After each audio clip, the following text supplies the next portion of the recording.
Namaste, World Raisers. Boom. We absolutely love Sri M, and we both have read this book. We binged it, and it was absolutely fantastic, and this one is on the list.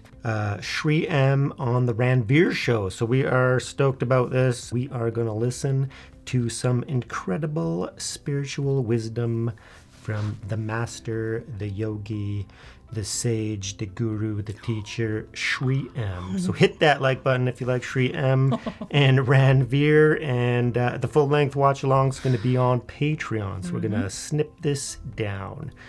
Enjoy. There has been one particular topic that people have been very inclined towards on the internet lately, which is the Yeti. And under every video we've ever created about Yetis, your name comes up. Is it? Yes. Why is that? Simply because I happened to mention that when I wanted to go to Kailash, it was an unsuccessful attempt. Babaji said, okay, chalo. So we didn't go through the usual route, any of the routes that are being used now. The route was completely different.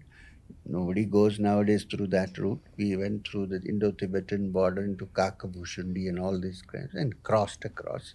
We came to a village where there is a Tibetan Buddha which is so huge that its head is above the roof. And there we stopped for the night.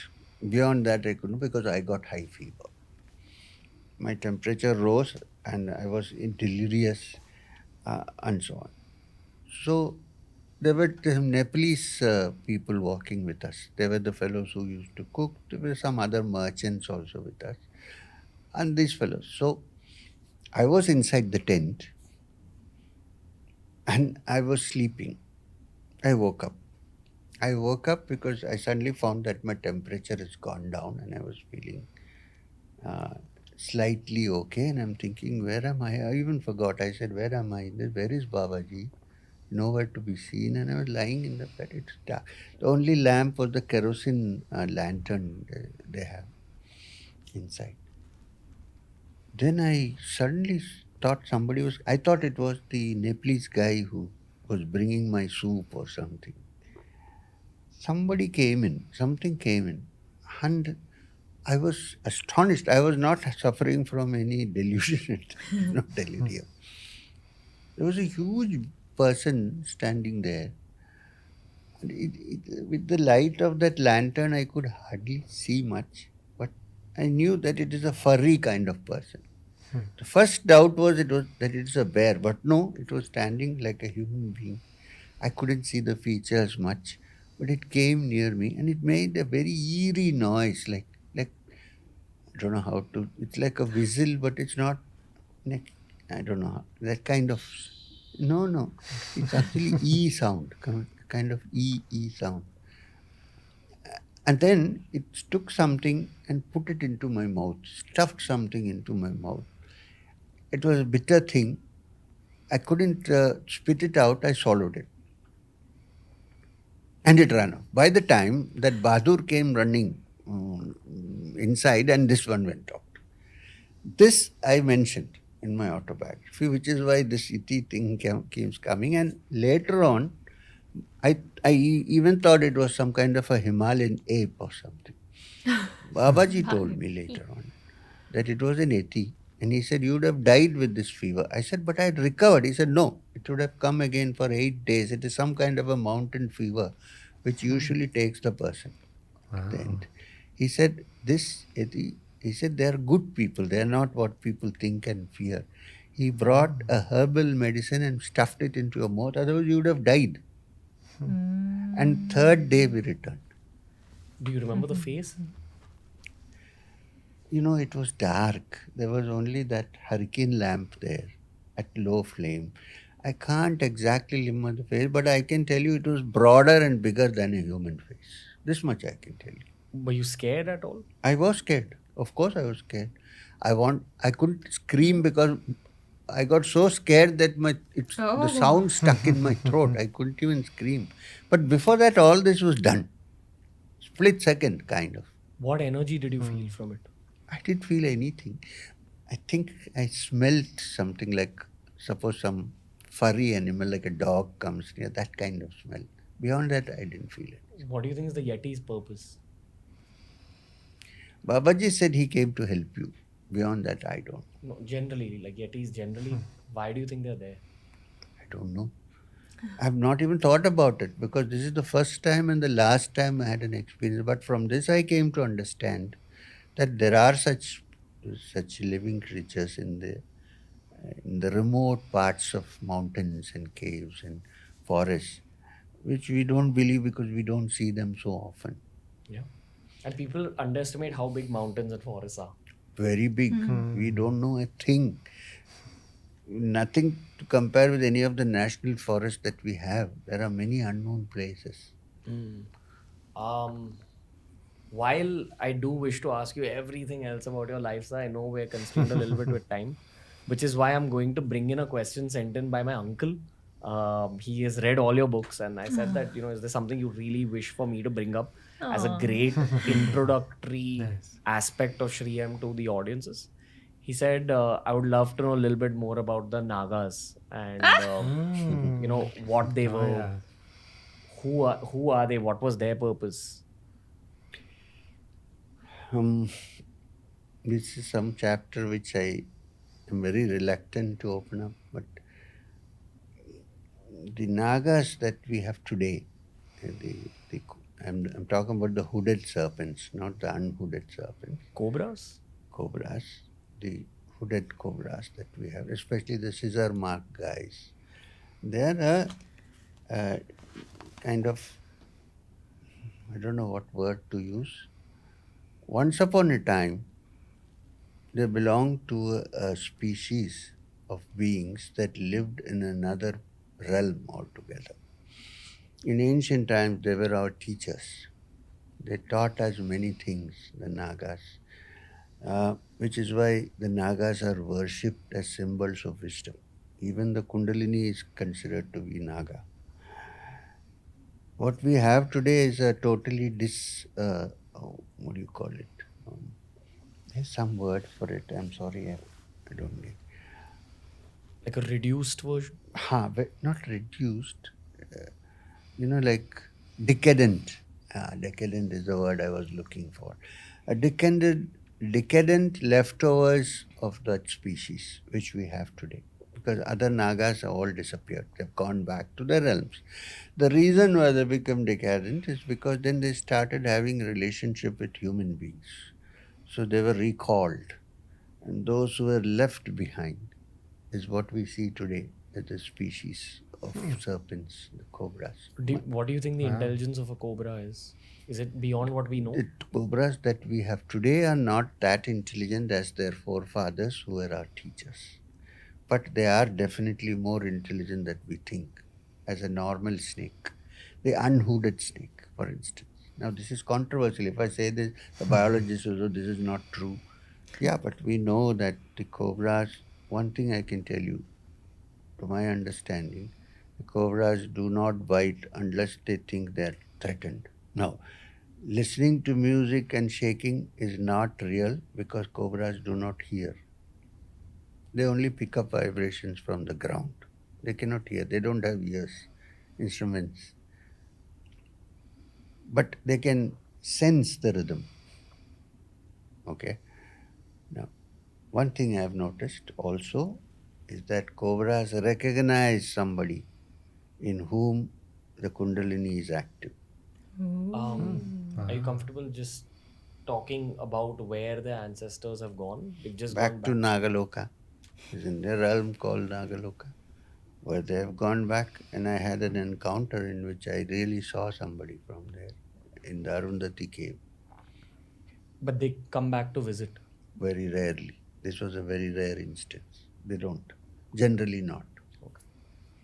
Without delving too much into details, sir, after your 3 years with your guru, why did you come back? Babaji said, go back. Otherwise, I wouldn't have come back. I would have stayed quietly there. I was very happy. I told Babaji, I don't want to go and get stuck. He said, no, it's your plan in life to teach is to go back, get married, settle down. and teach. Because I want you to know what the ordinary human being goes through. Without that, you won't be able to teach. So you have to go through it, go back. And also he told me not to teach till I got a green signal from him. So I never taught for many years. Many years I listened to what others are saying and kept quiet and did not teach a word till the age of 42. But you were practicing your Kriya. Yes, of course. And day by day it was expanding the mind. Were you also learning more in those years? I was just learning what I had already learned. I was relearning it to make it more clear when I tell other people. Because I knew at some point I will have to teach. I was preparing myself actually. Your purpose in this life is to just relay the information that you have gained? Purpose in this life is to make people understand that in every living being, especially in a human being, because human beings can recognize it, other living beings cannot, that there is a divine element in all living beings, in all human beings. And that divine element is the essence of our being. And if you turn our mind round and look, if you find it, that is the aim of life. To take the human from the ordinary to that which is beyond. This is my aim in life. Yes, so. Thank you for this conversation. I think we're at the end of it, so genuinely hope to have many, many more conversations with you because I'm quite comfortable with you, so that we'll see some other time. We can. I hope I didn't make you uncomfortable. In any part of In any case, I don't get uncomfortable, but I find something okay with it. There's no problem. Thank you, sir. One last question before I let you leave, which is any piece of advice for me personally? Continue with what you're doing, because while you also have discussions with people from all wakes of life, all kinds of people. But while doing that, please keep this in mind that the spiritual aspect is a very important part of life. And when it goes from young people like you, other young people will get interested in it and try to, because the ultimate aim of life is to expand spiritually. So while you may be doing other things, keep definitely this part of it going all the time. Yes. Because you will become more and more famous, I know it. As it becomes and as it expands, don't miss the spiritual part of it. Sri, so thank you. I don't know what to say other than just thanking you. Thank you very much for bringing it out from me, because I'm generally sometimes quite reluctant to discuss. Thank you to bring it out in a very friendly, nice way. I mean, I hope the audience has listened to this particular episode very intently, and I hope you'll re-listen to it, because even between the sentences spoken, there was a lot of messages and information. So thank you. I'm hoping to welcome you back on the show soon. Thank you very much. Namaskar. It's Yeti and Naga time. Yeah, so the Yeti story, it was in the book, and it was such a brief, incident and encounter, but it was very prominent and stuck out in my mind, while I was reading it, just because, it saved his life, right? So it's very important. And he was on the trek, and he wanted desperately to visit Kailash, and they never made him because he got sick, and then they had to turn back. So it wasn't meant to be, but that encounter, right? This mysterious creature came out of the darkness and popped something in his mouth, saved his life. Yeah, when we were in the Himalayas, in Lauro, what? Why are you laughing? The people living there talk about that. They talk about encounters or having heard Yetis, and it's pretty normal for them. Where we were, it did scare me a little bit. When we did retreat, there was not much lights around, right? All dark. It's not like there's a city close by or anything. So in the evening, I would take my mattress, put it outside, and just look at the sky, which is insane in the mountains. Never seen anything like that. But it was a strange feeling, because I was lying there with all my blankets, and it's like outside in the dark, and then knowing about these stories, and then sometimes, I had to go to the toilet in the night, and of course we don't have a toilet in the hut, it's outside, and so I had to sneak outside, and always with this strange feeling of a little bit of fear, because there might be a big creature. But at that time I didn't know what a Yeti was. He said he was friendly and saved his life. Yeah. So now I think I wouldn't be scared at all, because I don't know, I always had this image of a wild creature, totally unconscious or whatever, like, just Yeah. a bear, or a yak even. But if it's an intelligent and really helpful being, then God, I wouldn't be scared at all. Even that whole instance, it's not only intelligence, but also has some sort of extrasensory perception. Like, how did it even know that Sri was sick, and how did it know that it needed that? And how did it know that Sri needed to be saved? Because he's like he's going to be an accomplished being. So I can imagine that the Yeti is not saving everybody there, because obviously lots of people died, but there it was clear he needed saving. So I wonder if the Yetis are actually, sorry, I talk now, it's Yeti time. Good. I wonder if they are higher beings, and if they're actually not visible to everybody. Oh. And only people with the karma to see them, because that would make sense, because then they would live there. Some people see them, some not. Yeah, totally. That's entirely possible, right? And then there's no and they're living in the like an intermediate dimension, like in the wilderness, right? Because the wilderness is so vast, and the mountains and the forests, and we can't even comprehend. Yeah, and then just beyond our perception until if we have the karma, they're needed. And the fact that this is such a popular subject now in regards to Sri M, I'm wondering, I could see it. I was questioning. I'm like, because he was saying that he didn't know anything really about them, even though one of them saved his life. And I'm like, so maybe there was like a block there in place, by Babaji, that he wouldn't ask him any more questions, because he could, everything we're talking about right now, Sri M could have asked him, because I'm sure Babaji knew all about them. Sri M probably did, but Babaji also often didn't tell him details and things, right? For certain things. But other things, it was like, okay, so he told them all about the Nagas, but not about the Yetis. You know what I mean? So, anyways, fascinating. Yeah. So let's talk about the Nagas now. So beautiful. I love that story. I remember researching a little bit when I read Sri M's story. And I had no problem. It just made so much sense to me. It was like, of course. It's like, yeah, beautiful. And also so, I don't know. I feel, I always loved snakes. Like, it doesn't actually surprise me that they used to be holy.